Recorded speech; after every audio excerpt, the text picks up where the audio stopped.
All right, we're recording. This is part two of a beginner's guide. No, guide's strong. Of a beginner's experience with an airbrush. Um, this is intended to really help with the reassembly of the trigger mechanism in particular. Most things I've found on the airbrush are pretty intuitive as far as taking it apart, putting it back together in the reverse manner. But my first few times doing it, and it's only been a few times really as far as painting is concerned, trying to get this last part figured out and sharing it with you has been a lot more times, more than doubling my experience, frankly. As I work through the frustration of trying to get it done and retake the videos as I don't edit. It's just find that the editing software is also a pain, trying to get things back, several videos to come together. It has its reasons. I just don't feel like messing around with it, basically. So here I am retaking the video, and hopefully we get some good quality advice here coming up for the trigger assembly. This is part of the triggering mechanism. That spring loads in this piece, pushes against the trigger and puts the needle back in place when you release it. It's better if I hold it this way for the light. There's this slot at top. You put this in, it won't go in all the way unless you turn it to do so, and then you should have springing resistance to work with from there. This part is a little bit tricky, but I did not find this part to be the trickiest part of the reassembly of the trigger. But it is important to get this not too far forward. I don't feel the spring when I pull back on this, which tells me that it's not seated correctly. There we go. Now it's seated in there. Where that slot was, right? I was talking about just a moment ago. You should be able to feel on the back end that spring as well, and I couldn't, so I felt like it wasn't in right, and I was correct. This screws, you're trying to be careful not to screw it too far, then you might not screw it far enough, kind of a thing. And I find that the threads in here, for me, sometimes stick a bit, and I'm like, oh, I've tightened up enough, when I haven't. I had some problems as a result of that. This piece right here has been the tricky part for me, and getting it in to the correct position is still a bit of a pain for me, but it's important to know that what I really am aiming for is for this piece to be on the back side of this. I pull the trigger back, so I need this to be seated in far enough to do that. One of the things I found, that when I get it down in here to be that far down, it doesn't want to quite cooperate with the curve very well, and it can get in the way of me putting the trigger in. You do have this hole to thread the needle through, quite literally, and it's kind of this square peg shape. So I haven't found that it matters too much which portion. Oh, I got that in. This has been difficult sometimes, right? Because this gets in the way. But you have it in the right spot, not just because you can see it lines up, because you can feel it push on that button that's down here for the air. Getting this in just right, found comes with some maneuvering in and out, loosening and tightening, but I can usually get the needle through when it's not even quite right, but have it already set to kind of mess with. So the needle is in, and now I tighten it to, maybe I tighten it. Doesn't seem to Oh, it's because it's the spring.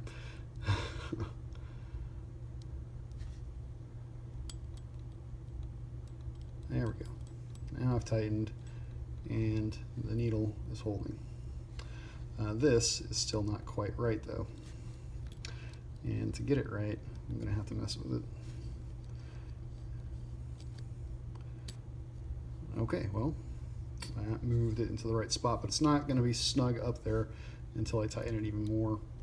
And now I should be able to start to feel it really push. And I'm not sure if that's the threads or if it's in the right spot. So we'll just do it a little bit of a test. Pushing down still feels good. Pushing back pulls the needle back. And when I let go, it goes back up. You know, I feel like maybe that can be a little bit tighter. Yeah, that's the, see, it was kind of stuck on the threads, and now, you know, there's some moments where it's good and others where it's just a little bit not. I can feel the resistance a lot better now.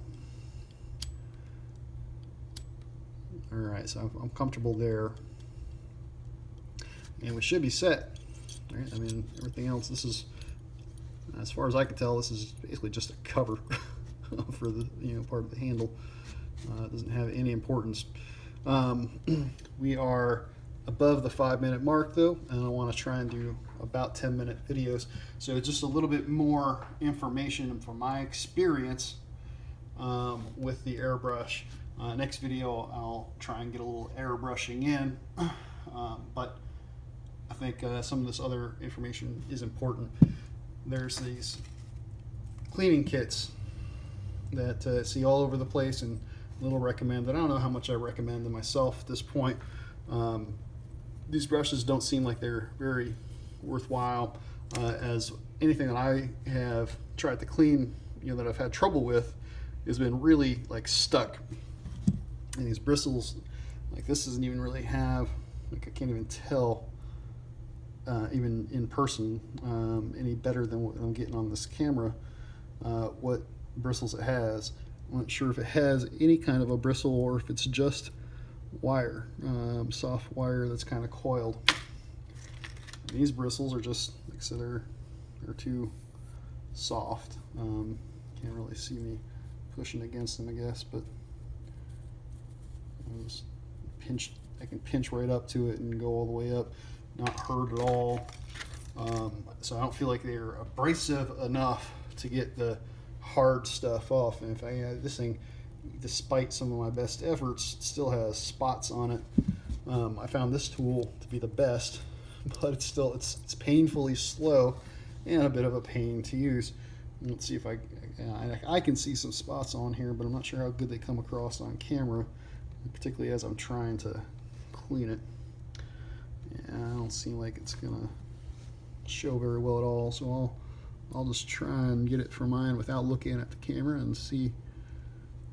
You know, there's this one speck right here that I'm working on, and I get lucky enough to catch it a little bit with the tip.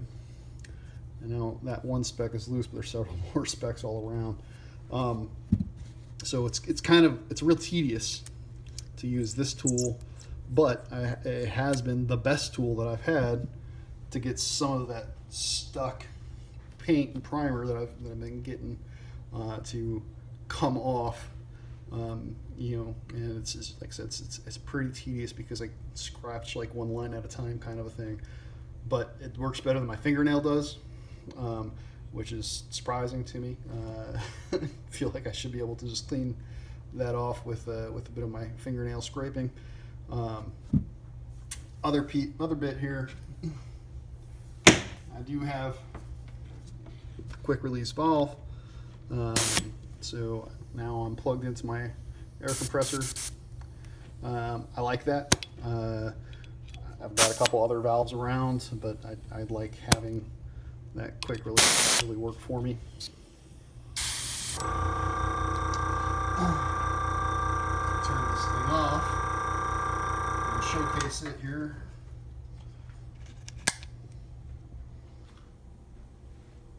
So this is a Badger compressor.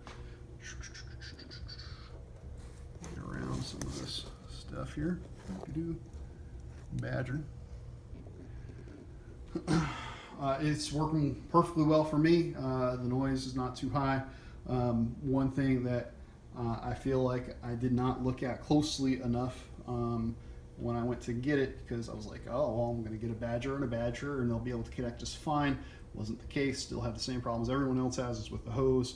And it didn't come with either the airbrush or the compressor to have any level of compatibility, and still need to have a different attachment here to get the hose to attach correct. So it's just, it is what it is for that. I don't have a whole lot of detailed information on how to improve that for yourself, but what I can say is this model compressor does not have a pressure thing for you to change how much PSI you're getting out. It's got the gauge to show how much pressure is in there, but not a way of regulating how much pressure you're getting out, other than just pushing in the dual action button how much pressure you put down there, and it's really limited control. I found that just pushing down all the way and getting what I get is so far going to work best for what I need.